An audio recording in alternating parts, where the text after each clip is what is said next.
Thailand's army says it's launched airstrikes after one of its soldiers was killed in fighting along its disputed border with Cambodia. Both sides accuse the other of breaking a US-backed ceasefire that stopped fighting earlier this year. Residents are fleeing border areas as tension escalates. Officials in Cambodia say 3 civilians were severely injured in the clashes. In Thailand, the military says more than 385,000 civilians across 4 districts are being evacuated. Thailand says 7 of its troops were wounded when its forces came under fire from Cambodian forces in the Chongbuk area.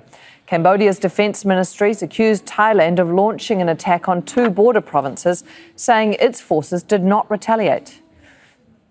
Thitinan Pongsudarak is a professor of political science at Chulalongkorn University and joins us now from Bangkok in Thailand. Thank you so much for your time.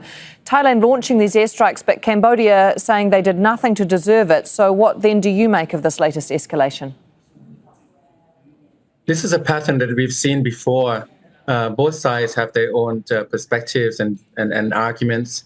You can see that on the Thai side, they're saying that one soldier has been injured, and on the Cambodian side, they say they haven't done anything. We've seen this kind of pattern of mutual denial before. The pattern has been that there would be provocation from the Cambodian side, escalation, retaliation on the Thai side.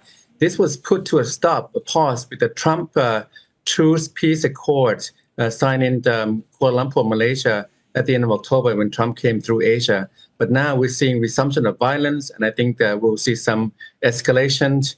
And then the question is, whether Trump reneges now, he pulls back on those deals that he signed with Cambodia and Thailand, the Cambodian final deal, Thailand, a framework agreement on the tariffs. So the stakes are very high for both sides, not just the violence, but also the trade deals with the US. Can we dig into that peace accord? Because both men said in October, the leaders of each country said that they had an unwavering commitment to peace and security, and that was only less than 2 months ago.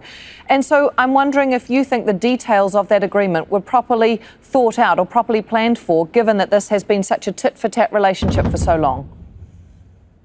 Yes, the tit-for-tat, the violence on both sides have been ongoing for most of this year.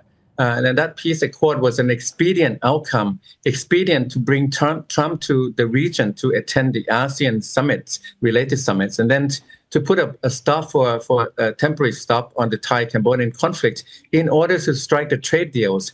But now that you see the violation of the peace accord, it means that the conflict is very raw, it's long-lasting, and it goes back many centuries. So something else will have to be done here. I think Malaysia, as the chair, there's a kind of a gap now between a new chair as Philippines. But I think both countries, a new chair, Philippines of ASEAN, and also Malaysia, they have to step in and try to mediate somehow before we get to see more escalation and more violence. When we talk about more escalation and more violence, Thitinan, we have already seen, we've showed our viewers these pictures, hundreds of thousands of people on the roads already. They're fleeing. They are worried that this is about to take a turn for the worse. Do you think it is in the next hours or days to come?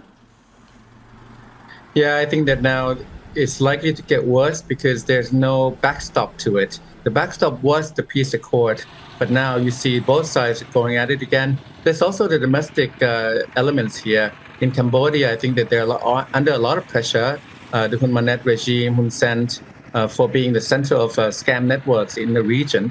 In Thailand, there's also a temptation to exploit nationalism in order to go to the election for the government of Anutin Chanvirakul. So in Thailand, nationalism, in Cambodia, nationalism for different reasons, under different contexts. But this means most likely more conflict and more people will suffer along the border. Thank you so much for your time. Thitinan Pongsudarak, a professor of political science at Chulalongkorn University. Thank you.